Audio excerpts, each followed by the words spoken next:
Cloud9 against IG.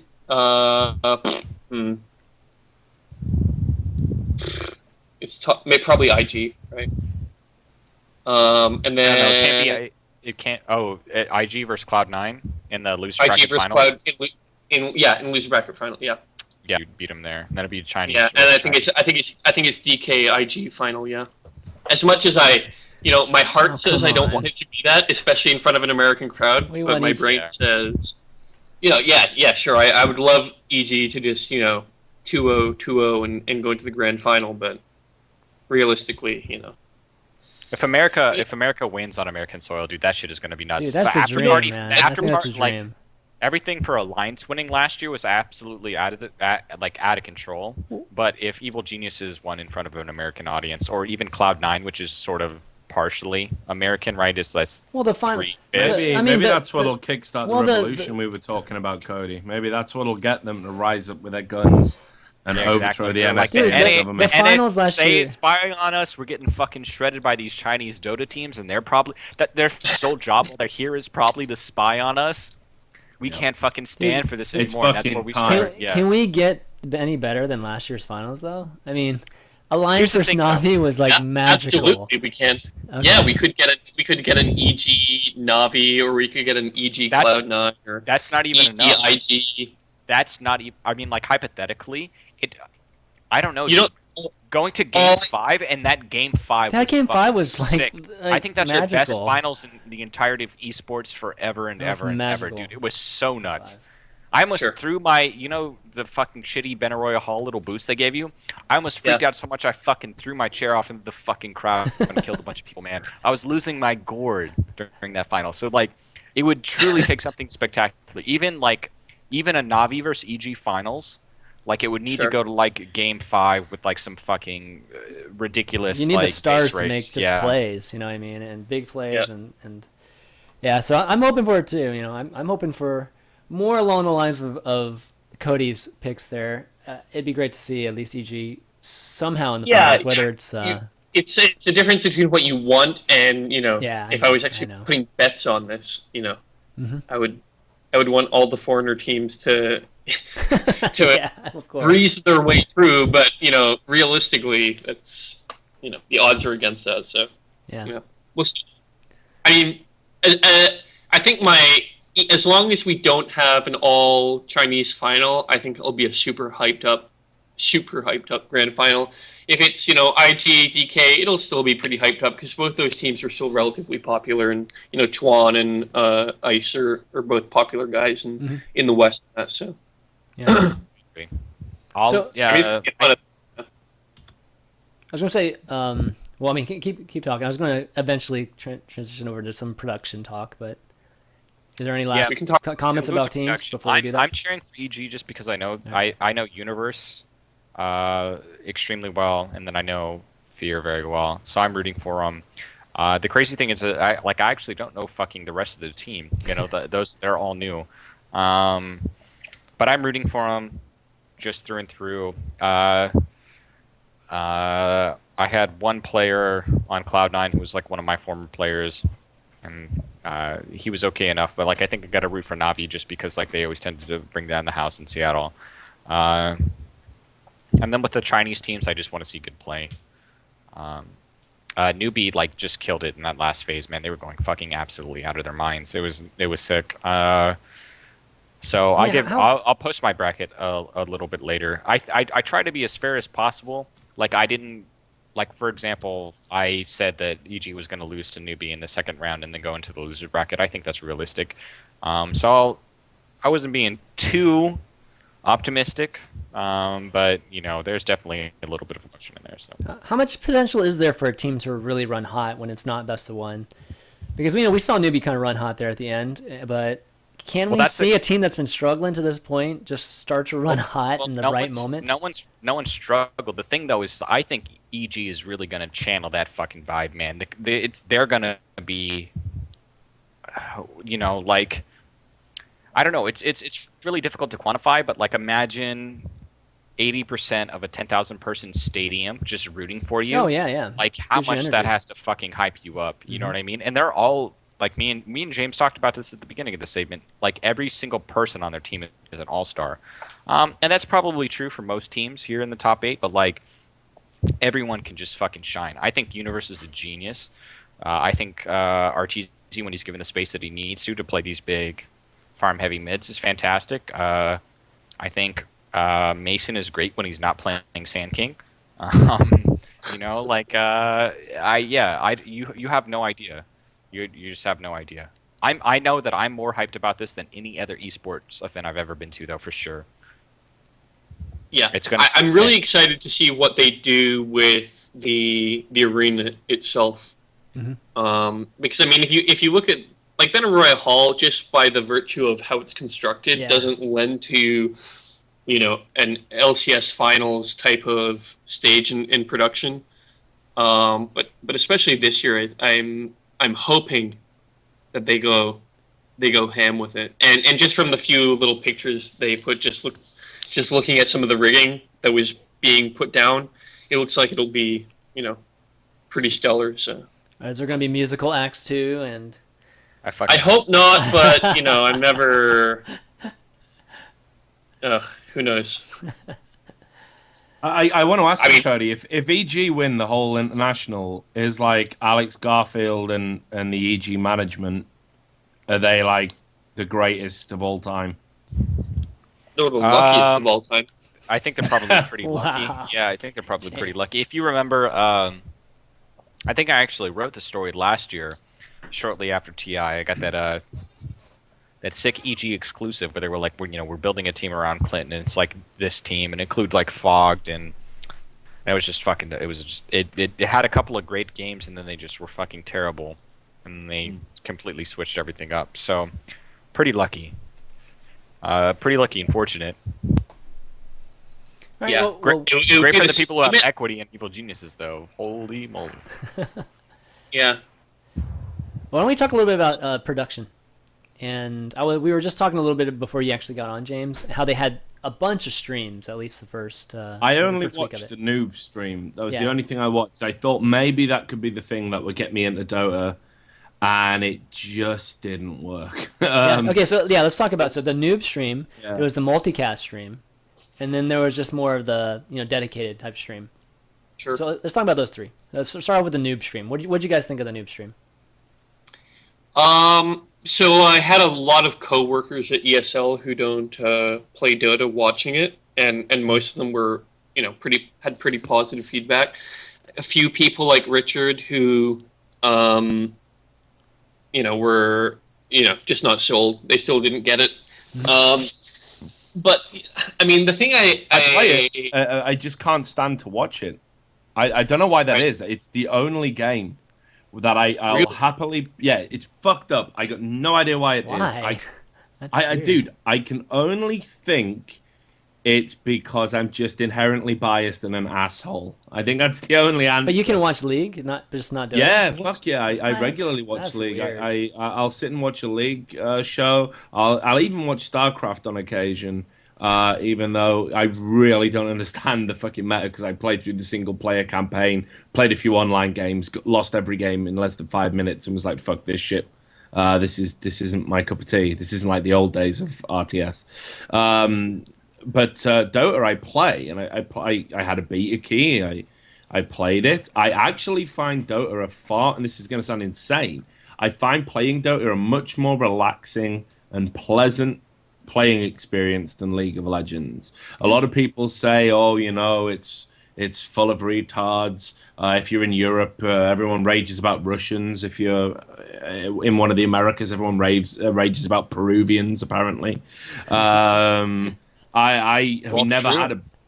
never had a bad experience really playing Dota. It was like when I was playing the first few low levels, we used to have a lot of disconnects. It was very hard to get 10 players to stay on for the duration of a game.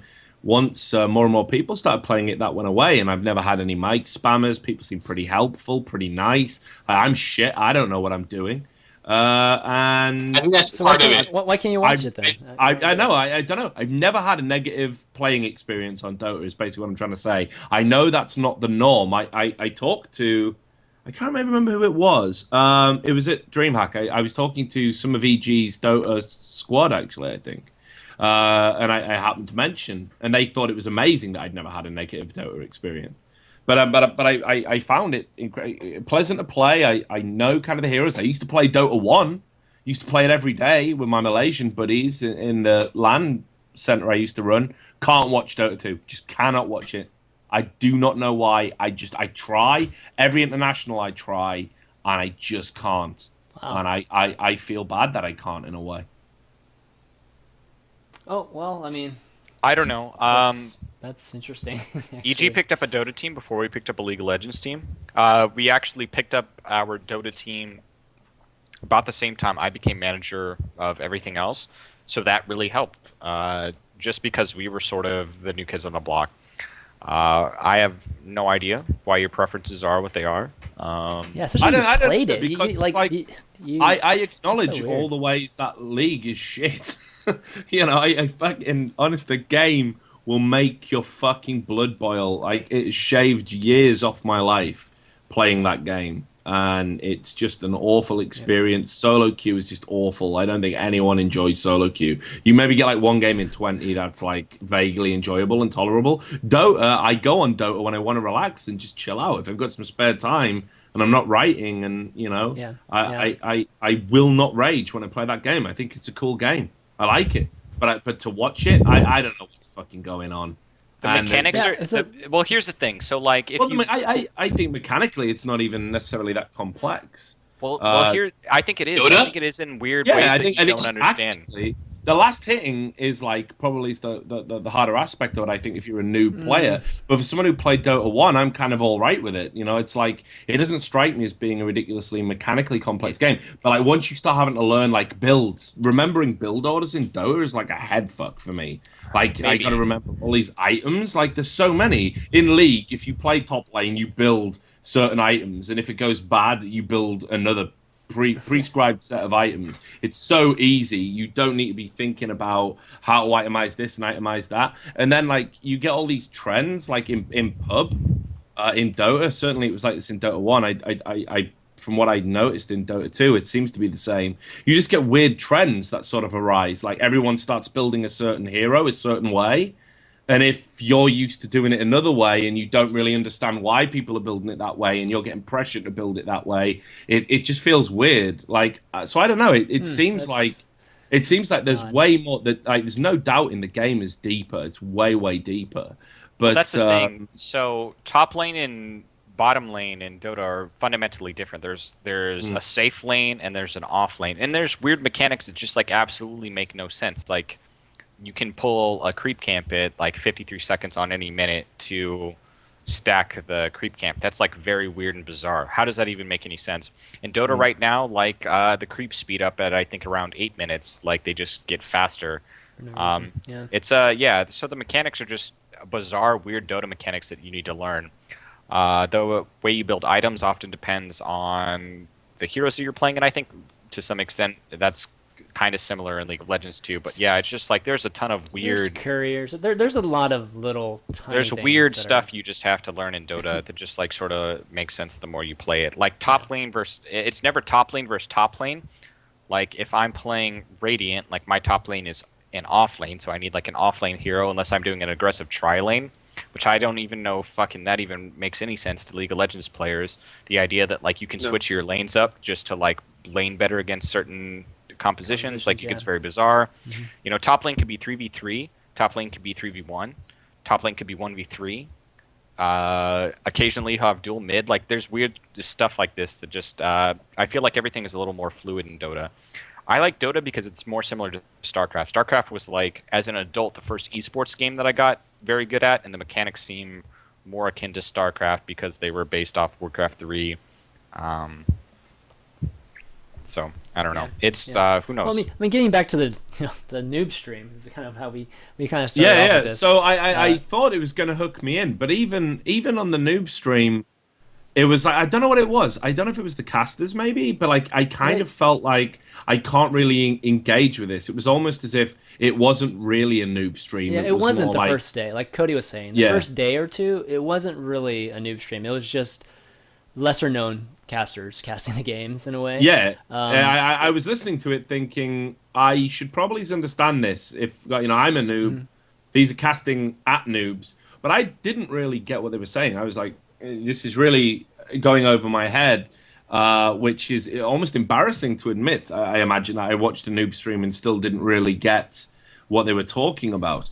But I don't mind saying that because give a fuck. I've never made any overtures to the Dota 2 scene. I'm certainly not going to start now. So I honestly felt that it didn't deliver on that front in terms of just the commentating.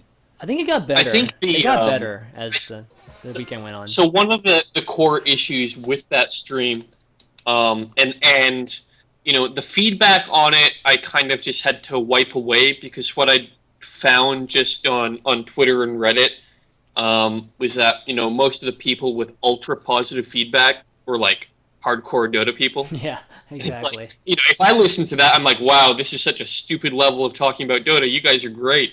But if I showed that to my dad, he would still have no clue what's going on. And the reason for that is that those casters. Okay, so they started out the first game probably a little too complex, and then Valve told them, hey, really, really dumb it down. So they went, okay, we'll really dumb it down. So then, the second set comes along, and they go, okay, this is what a lane is.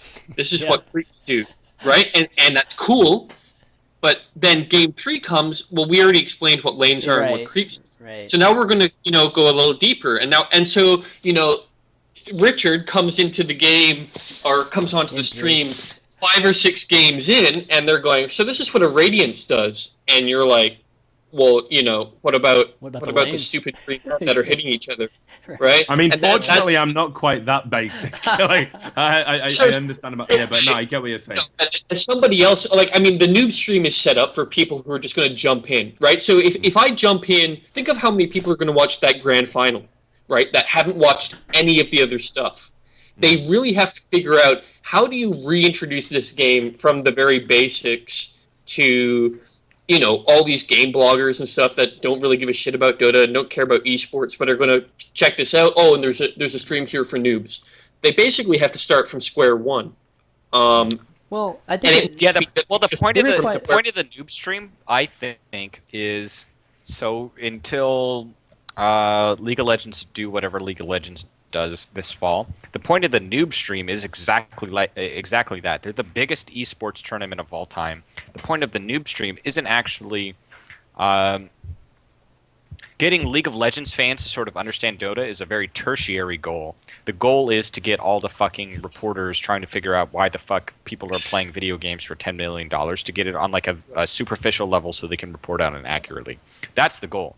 Yeah, but I think it requires all conversions. The goal is so the fucking New York Times can write a decent 600, 700. Yeah, but I still don't think they were accomplishing that with necessarily what they do. I think if you're going to have a noob stream, it needs to be planned out a lot better than just having your casters providing they didn't even have stuff. audio for the first streams, right? So I agree with you. The noob stream, more overlays and stuff. We talked about this before the broadcast started. The noob stream for at least the first day was, all right, let's get all the premier streamers doing the premier broadcast, right?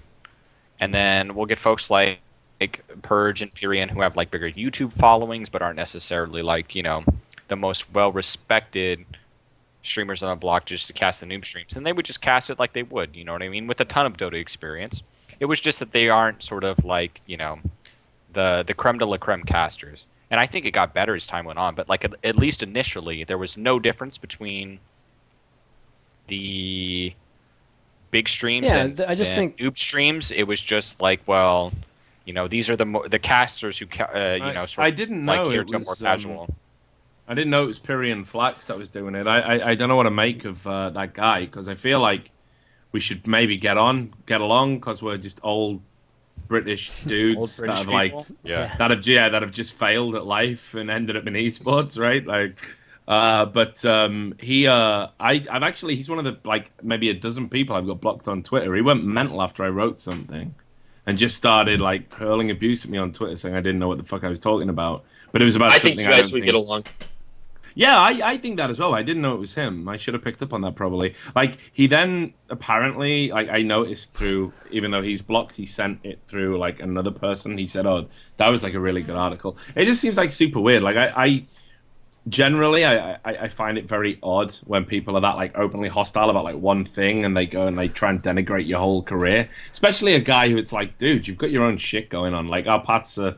You know, they're set now. You don't. Me and you don't need to fight ever. So I don't think you can take that too serious. Like the very first interaction I ever had with Milk was like a super hostile, aggressive one when he was managing EG, and I just started. There we go. That's the only way to do it, boy. That's the only. I taught him well. Everything I knew.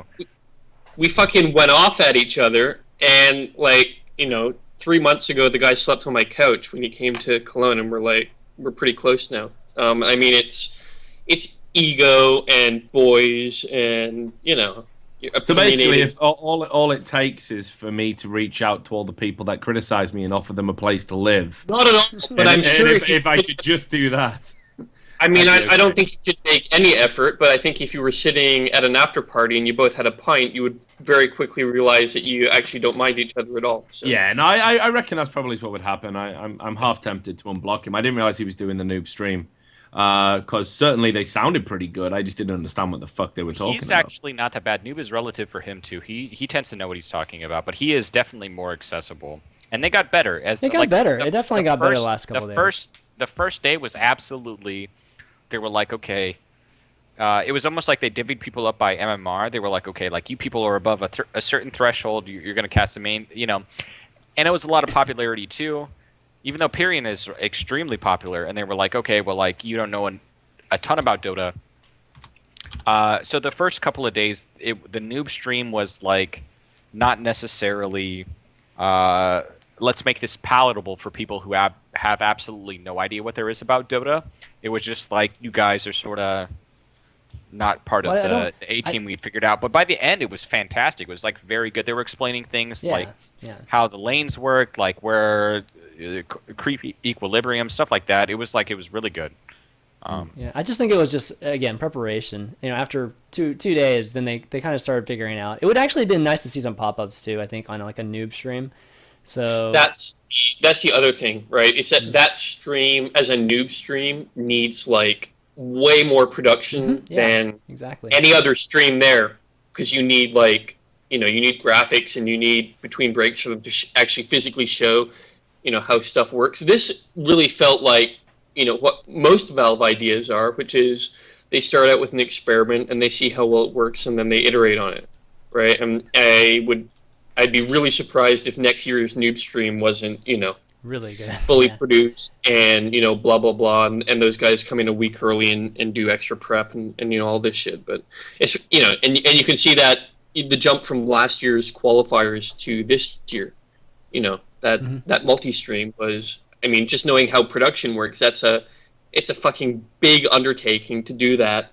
And it's technically challenging, and you have to be really on the ball to get it done properly. And, they made some small mistakes that most people don't even notice, but to do that and to do the newbie stream and the 4 simultaneous streams, it's a pretty big jump from last year.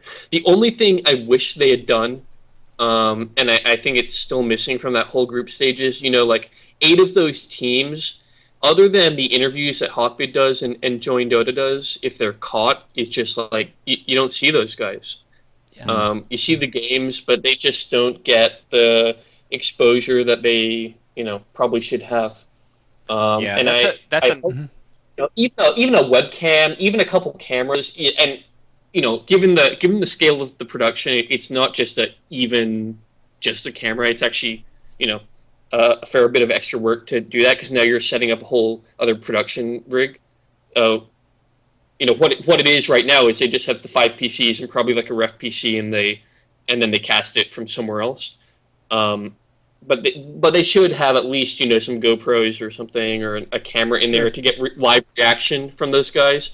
Right now they're just doing it with a photographer, and I think for next year that's what I'd really love to see is better exposure of those players and capturing some of that emotion as it's going on when you see guys that have just won or just got crushed. I think they could do that better issue with like a lot of the critiques about like the first couple of group stages. You know, I saw like folks on Twitter, and I think to some extent, like I'm not trying to be dismissive of this. I think to some extent, especially with the amount of money they raised, like some of these things could be adjusted. But especially on day one, like there were a lot of people guffawing. They were like, $10 million tournament, you have these audio issues. Right. This is all being done out of the fucking Westin Hotel in Bellevue, Washington. And every player I talked to were like, yo, the setup's much better than last year. We all have our own rooms to play these games. It's being done out of a hotel. Like Valve, the funny thing too is just like with Valve doesn't have a dedicated esports team. Blizzard has a dedicated esports team that almost seemingly does nothing. So Valve actually doesn't have one that still doesn't care, right? Because they don't, So like a lot of people were like, man, these audio issues were like really bad, and they figured it out. It's being done out of this hotel, like, that wasn't TI for them. It was like, I mean, like it was a part of TI, but they always still sort of, I don't know. I really think that like the production is going to be through the roof. I always really loved what they did over at Benaroya Hall. Like they always had really great camera shots here in the lobby. I think people who went the last couple of years would really agree with that. They utilized the analyst desk, but when I saw people like just saying like, well, they got like people on like a desk with some lights, like what the fuck? This is a $10 million tournament. It's like, it was fucking. They got people set up at the fucking hotel in Bellevue, like that. I can completely understand why they did it like that. They actually put TI together in like, I don't know, 3 months or something. They do have day jobs, which is to build that game, and like you said, they like BlizzCon, for example, is run by it's not run by the esports team, it's run by the Blizzard events team, and the esports team is a very relatively small part of that, that whole process. But there is a BlizzCon events team, or no, a Blizzard events team, sorry, that works on that thing since, they work, say, half a year or 3/4 of a year on it, for all the technical setup and how does everything work at BlizzCon from the ground up straight through to the production and the broadcast and that. So it's doing it out of that hotel and keeping everything centralized. It's 2 blocks away from their main office. I think it really makes a lot of sense, especially since they're only on their 4th version of this tournament that they don't spend their entire year thinking about. It works. It's not LCS style, but I think people are, it's good enough for qualifiers. Like if you consider what the qualifiers were being done out of the frat houses, that pissed me off. I thought it was fucking despicable, man. It's like a $10 million tournament. They were going for the casuals. It was interesting. I mean, I don't. So a lot of people, when I complain about that, counter it with, they didn't want to do it hardcore and everyone enjoyed it. Mm-hmm. But like, people will watch and enjoy a lot of things, and it's not a good validation or argument for it being, worthy or good. Like people watch beheading videos, on Live Leak and stuff. Like that's, people do watch that. They sure do. There you go. There's Richard's got it set as his homepage, and just because people are willing to watch something is not a strong argument. And especially for the quality of the product, I don't, that was way more mind-boggling to me than the the being in the Westin. I think logistically, it's really smart of them to do it the way they're doing it right now. I think they can still do a lot better, but I mean, considering the scale and the scope of that event, and that it's run by programmers and animators and designers and artists, it's really good. All right, well, why don't we wrap up TI4? And I just want to point out as well, I never thought I would see the Unfiltered where we compared any esports title to beheading videos. So I knew it was coming. It was coming one of these days. We made it, boys. Seriously, like, and how fitting for me that it's Dota Well done. Brilliant. Kennegat, thanks for stopping by and helping us carry this discussion. I appreciate it. Yeah, definitely good stuff. No problem. Have fun, boys. Right, Bye-bye. I would have been alone. Yeah, ladies, dog. Oh, you would have absolutely been alone to talk. I would have been just chiming in like every so often with whatever. Yeah, I heard about that. Yeah, that was a crazy game. Exactly, yeah, I heard about that. Well, I watched obviously I watched the newbie IG games and newbie series before that, but I missed a lot of it too because I was watching Red Bull. Somebody's got to watch Red Bull down. Someone's got to do it. Yeah, exactly. All right, so why don't we take a quick break? We'll do some. Okay. Be right back.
Right, we are back. Going to do some Q&A with you guys. And for those of you that want to follow, we're taking questions from this thread that was started earlier today. Or I don't know if I should link it here, but it's it's an unfiltered thread. Maybe unfiltered thread in the R StarCraft. Just look for that. Okay, so let's see. What do we got here? Oh, actually, you wanted to talk about CSGO stuff before, right? Yeah, I do. I think it's only fair because we are rapidly becoming a broad esports talk show, and we've covered a lot of games, including Dota at great length. I thought we did a pretty good job there, from what I understood. And I particularly liked for the bit where I chimed in and said, "Hey, I don't understand the game." Everyone just went, "Fucking die, you loser! You don't understand our game." So that was pretty cool. And they've got a point. Absolutely. But we should talk about Counter-Strike. Not just because I'm actually going to be doing some Counter-Strike casting this weekend. Attaboy. Good job. ESL UK paying. I'm going to a studio in Leicester, in glamorous Leicester. And I can even show you look, check this out. I'm going to give you another image to put on screen, Chris. It's in the group chat. There you go. You can put that on while I'm rabbiting away. So anyway, it's going to be for the upcoming Epic LAN. Epic's like a UK LAN. Me and my good friend Henry G are hopefully going to hook up again. We've been doing casting on and off for the last, year or so, including going back to, we used to do ESEA and stuff. So I'm back in the saddle. I'm free to do casting now, which I'm really looking forward to doing more of. So I've got that, and then I've got an online tournament the weekend after. Cool. It's all happening, guys. Watch this space. Awesome. So yeah, I walked away from the scene. Now that there's a chance to earn money, I'm back, baby. So let's talk about the first bit of news, which happened on the 11th. So obviously we've not had time to cover it. ESL came out and said for Cologne and all subsequent, all the qualifiers that lead for the ESL 1 Cologne event, with its $250,000 prize pool, they're now going to uphold VAC bans, which is the game's inbuilt anti-cheat, Valve anti-cheat. If you've been banned in VAC in CSGO, you cannot participate. And if that sounds like, well, yeah, that's pretty unprecedented. ESL in the past have always said they do not trust third-party anti-cheat software, including the game's own. If you get VAC banned, you just change accounts and that's it. And, there can be not valid, there can be excuses for a VAC ban, like my account got hacked, someone cheated on it, I got VAC banned. But there was a lot of leagues, like the old Enemy Down back in the day, leagues and ladders, that if you got a VAC ban, that was it. You never were allowed to compete again. You were banned for life. It was a big deal. In fact, I remember I-30, which was the first real big on LAN CSS event, first time European teams really had sort of come over to compete in CSS. It had this thing called the eBuyer tournament. Now, I don't know if anyone remembers eBuyer, but they were a massive online sort of like iBuyPower or whatever. You could buy stuff through them, like a wholesaler, right? Yeah. So they were saying, we'll pick up the winner of this competition. We'll pick up for a whole year. We'll give top of the range computers and we'll send them to every event for a year. And that was huge back in the day, man. That was 2006, right? So that was massive. That was holy shit. We get free computers and we get to go to events for free. So it just sort of shows how times have changed. Well, anyway, it was the admins from Enemy Down were running that one. And if you had a VAC ban in Enemy Down and you were banned from Enemy Down, you were banned from competing. And the reason I know this is that a good friend of mine, David Jaffro Davison, who is considered one of the better players in the UK and also just so happened to be Welsh, certainly the best Welsh player, sorry jargon, he was banned from competing at that tournament. He wasn't allowed because of that ban. So that's how far back you kind of have to go to see these kind of things. Generally, VAC bans, people are given a pass. So ESL have brought this in. I'm not too sure why now. In particular, I don't know if it's something Valve have insisted upon. I think it's a good step towards the competitive integrity of the game, an absolute huge step. And it's interesting because there's a player called Sly CLY who recently got banned. He was playing against, I don't know, some Bulgarians, like headshot bombers or something, or whatever the fuck they were called. I can't even remember.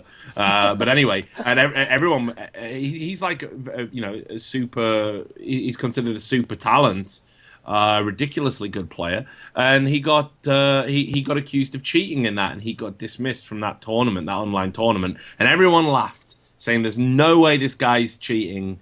And there was a few dodgy moments in the video, but nothing concrete, right? But everyone was saying there's absolutely no way on God's green earth a player of that caliber would cheat. Well, anyway, in the last wave of VAC bans, he got banned. Now, he would have been attending the tournament with Mouse Sports, I think, if I remember rightly. The kind of thing I should know if I'm going to take more casting gigs. Yeah, it was Mouse Sports. And basically, he's been VAC banned and he won't be able to compete, so they're going to have to find a replacement.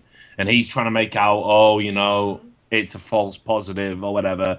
It's not a false positive. Fuck you. It obviously isn't. So you can count the number of times there's been false positives on one hand. You know, really. You have to go back to, like, yeah, you know, third-party software that let you spectate and record demos. Yeah.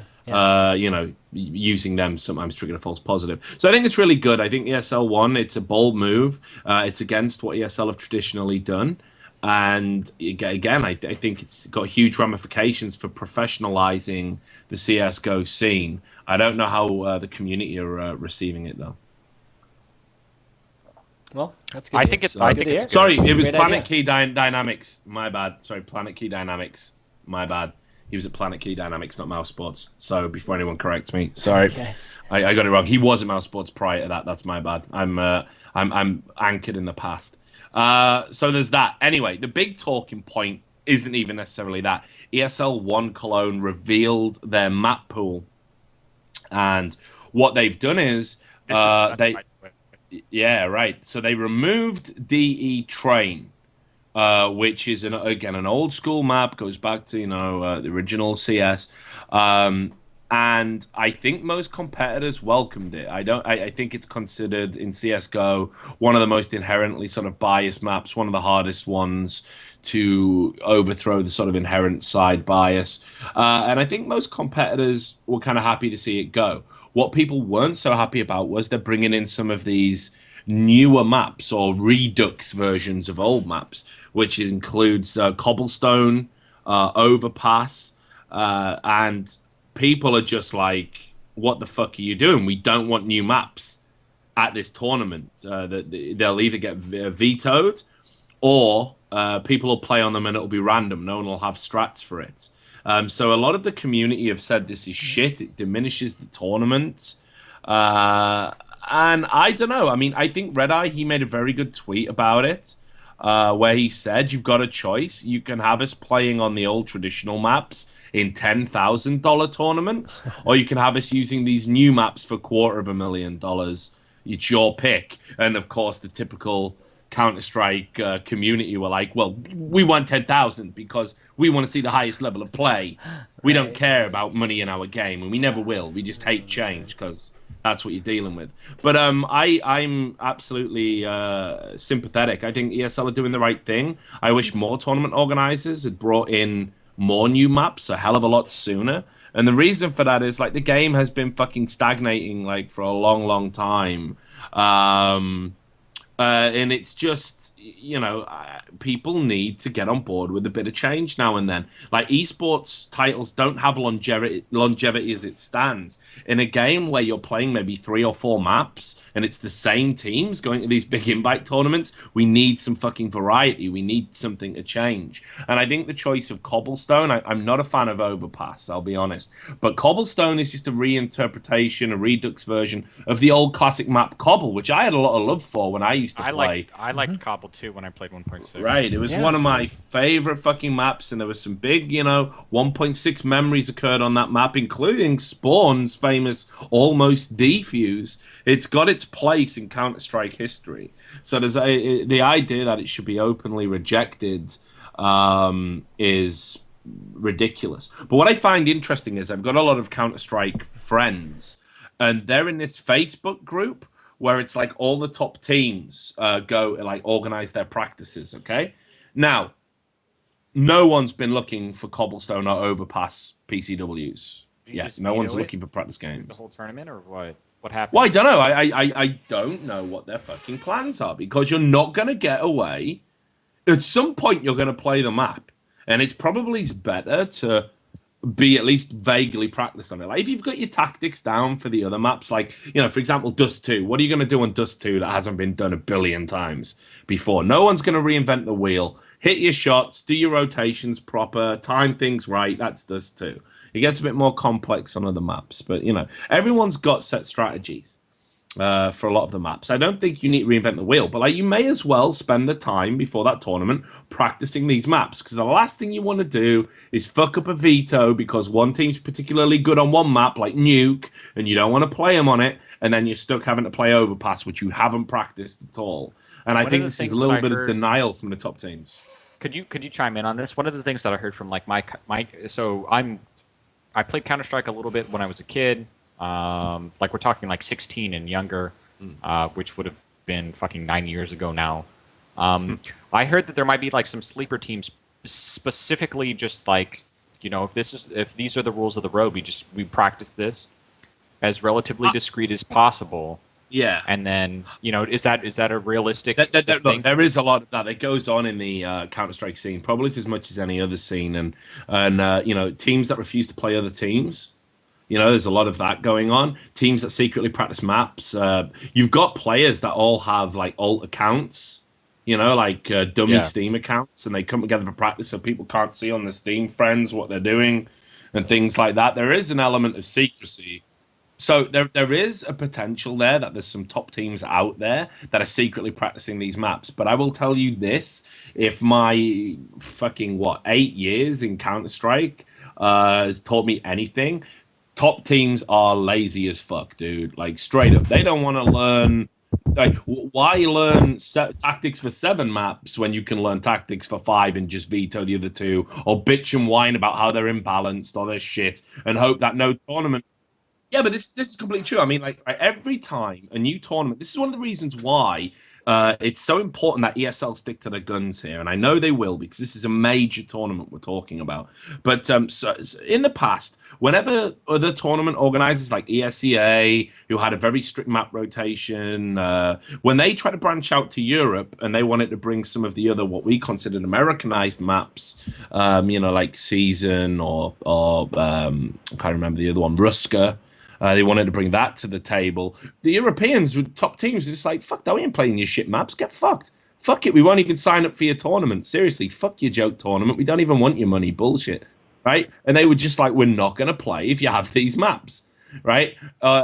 It's sometimes in a regular season as well. In other tournaments, it wasn't uncommon for the week that map came up, teams would just forfeit. Like, we've won all our games, we'll forfeit that one. Fuck it. Like, people would do anything to avoid playing the non-conventional maps. And I think that's been one of the huge drag factors on the development of Counter-Strike for a long, long time. Because, seriously, as a spectator, it doesn't matter how into the game you are. If you've watched it for a long, long time, there's only so many permutations of tactics you can see on the maps. And new maps does shake things up. It gives us an opportunity for newer teams to come up with newer tactics, maybe be kings on one map but weaker on all the others, and then suddenly they're still valid in the tournament. It opens up a lot of really interesting possibilities, and it just refreshes the game. Like, anyone who's followed Counter-Strike right from beta, which was like 98, 99, that's a long time to follow a game, and the maps haven't changed a lot. Okay, initially we were playing Dust, Aztec, things like this, right? Great maps, by the way. But so it seems interesting that the community still here in 2014 is so staunchly against change.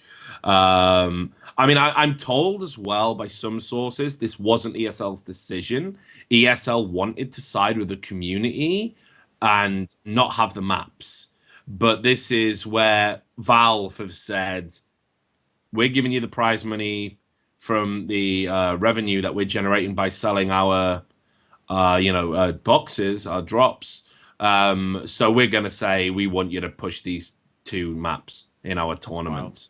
Yeah. Well, no, it happened. People forget it happened before. I don't know if people remember, but Valve wanted the competitive community to use this shitty version of Mirage, which everybody accepted was an inferior version. I'm not even going to argue about that, people being resistant to change. It was just shitter. It was just a worse version of the map. But everyone got forced into using it. And interestingly enough, NIP were consulted on the development of the new Mirage. And I think they were maybe the only team that came out and were like, yeah, this is great, y'all. Like, cool. So it was kind of Valve endorsed, if you like. But so I think probably ESL are doing the right thing by coming out and saying how super cool it is and defending the decision.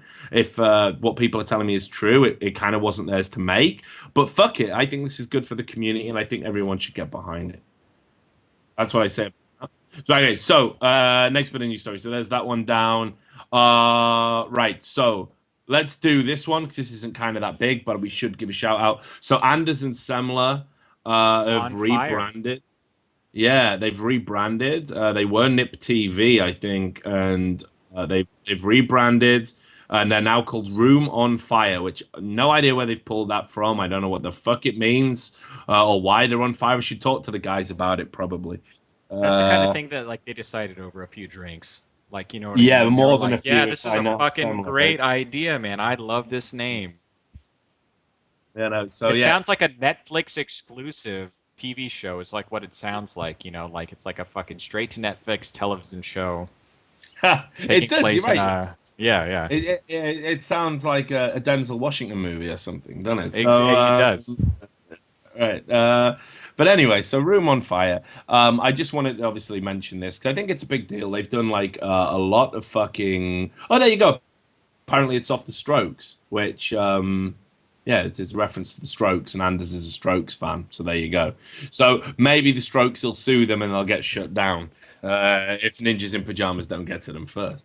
But anyway, so Room on Fire, that's the new thing, and I'm real happy for them. I know it's been a bit of a slog to get this up and running. Yeah. They're top guys. They do great work for the Counter-Strike community. I mean, and these are genuine community people. Like assholes like me who dip in and out as and when it suits them. Yeah, we've been around a while. We're not community guys. All the people like Lurpus and guys like that who absolutely slated CSGO from the moment it was announced and openly and resoundingly rejected the game, and now goes to DreamHack and sits on the fucking analyst desk with a straight face. I don't know how he can do it. But Anders and Semler were there right from the start, casting pieces of shit games, with like Estonian teams and everyone's cheating and speed hacking around a map, those sort of games. They were casting those for ages to build up to where they are now. So I wish them every success, and if you're into CSGO, you should completely support them. And finally, in CSGO news, Valve has hinted at an international for CSGO, which he said, I think it was a report that was in PC Gamer, but basically the chief of Valve, a guy called Eric Johnson, has said, I don't know, he said there's going to be a major tournament, and he said, I don't know if it would be called the International, but the guys working on Counter-Strike have made a lot of progress on supporting the professional community around the game. We all work at the same company and we share a lot of ideas. And given how successful the International has become, I don't see any reason why a lot of the same things couldn't be applied directly at Counter-Strike. So, I mean, that's a huge development. We talked about it for years in Counter-Strike. Like, what would happen if there was ever a tournament with a prize fund that size? Like if you put... I think the most that was ever won in Counter-Strike Source or 1.6 was at CGS, where the winners won $500,000, which was split between 10 players, because you had your 5 Counter-Strike players, and then your Dead or Alive player, your Dead or Alive female, Project Gotham Racing, FIFA, and something else that escapes me. So that was like the biggest cash cow, I think, up until we started getting these $250,000 tournaments, which of course are all going, straight to the players. So the idea of having like a $1 million, a $2 million tournament exclusively for Counter-Strike, that is like been the holy grail for over a decade. I mean, that's what everyone's been talking about. Valve are finally open to that idea, and if it happens, I think it would be amazing. It would be like Counter-Strike finally arriving at the promised land. And the numbers bear it out, because apparently someone was telling me today that the growth in CS:GO is akin to like where it is now, like the first year of Dota. Yeah, I saw that too. That's cool. That's really cool. You can track it. Steam is very transparent about how many numbers of folks are playing a game at any given time, so I wouldn't be surprised. And yeah, I said at the very beginning of the year that I thought this was Counter-Strike's year. I've been playing. Yeah, I've been playing just a little bit more. The games are just. Esports has lacked a big shooter for maybe the last couple of years. Yeah, solo. And I think, it's like 1v1 or team, really. I mean, yeah, I think so. Counter-Strike really did that. Shoot Mania, right? I mean, that was awesome. Yeah, IGN working tediously to hustle Shoot Mania. I think Counter-Strike is just like such a fantastic esport. So I'm looking forward to see like where that goes. I think they have to be making money too because they do microtransactions, right? And it seems like everybody but one developers figured out that microtransactions is how you get rich and how esports flourish. Well, I gotta say, I think it could work out for them. But I mean, $250,000. It's great for the Counter-Strike community, and having a regular series of them is brilliant. But it's not really that big an amount of money anymore. I know that sounds grotesque and capitalist. It does sound crazy. But I mean, you would have been tarred. Yeah, I would have been tarred and feathered. You're fucking right. Smite just announced $600,000 World Championship. And World of Tanks has had bigger and brighter tournaments. So, I think if Valve want Counter-Strike to be taken seriously, and I think we're at a point where all the 1.6 fuckers that were just rejecting the future and did the same to Source, they've all gone now. I mean, they must all be like 30. They must be like my age. And they're not around to cry about, it's no 1.6, and they've gone. So that's great. And the CSS people are kind of like, fuck it. We never really liked CSS that much anyway. Like, every time a new shooter would come out, that entire community would decamp, play that shooter for 2 weeks, realize they were bad at it, and then go back to Counter-Strike Source. So I think getting something big now is the time. The game is growing. People are taking it seriously. You get name dropped on LCS all the time. Like, people know what Counter-Strike is, and we're starting to get a much broader appeal in mainstream esports, which is great. People are even ignoring the whole issue of terrorist and counter-terrorist, which was so controversial in 2006 and 2007. When you broadcast the game on TV, CGS used to have to refer to them as the offensive and defensive team. I remember that. And they made them wear basketball jerseys to hide their terrorist affectations or their suicide bombs and that kind of thing. So no one seems to care. It seems that even though we live in stranger times, it's okay to say the word terrorist on air now, which is great. I think so. Yeah. All right. CS:GO is going to blow up. Do you think they up the ante? I mean, so like DreamHack Winter last year was the first big Counter-Strike $250,000 tournament. Do you think they maybe do like $500K at DreamHack? Wow. They work pretty closely. Like that's the interesting thing. Like CS works. So Dota, they gave the tools to everyone when they were like figure it out. But like with Counter-Strike, they're very particular about like where the esports money goes to, like when you buy these things. Like, can you illuminate, like, because I really have not been following. I'll watch the games just because I understand CS on like a very fundamental basic level. So how does it work? Because like for example, Dream League got like a compendium, and it's their responsibility, but it feels like Valve picks and chooses. I mean, I got to be honest, I haven't even looked into how they divide the money up. But if it's anything like the Dota model, I mean, there's a reason why. I mean, again, I got slated last time I talked about it, so I'm not even sure if I want to get into it. But I mean, Valve obviously, look, there's an illusion that Valve are presenting this money. What they're doing is they're giving the community an opportunity to sort of donate. And I think the rate of donation, I don't think it's like 50-50 or anything. I think we're talking it's quite a low percentage for the events. And I think Valve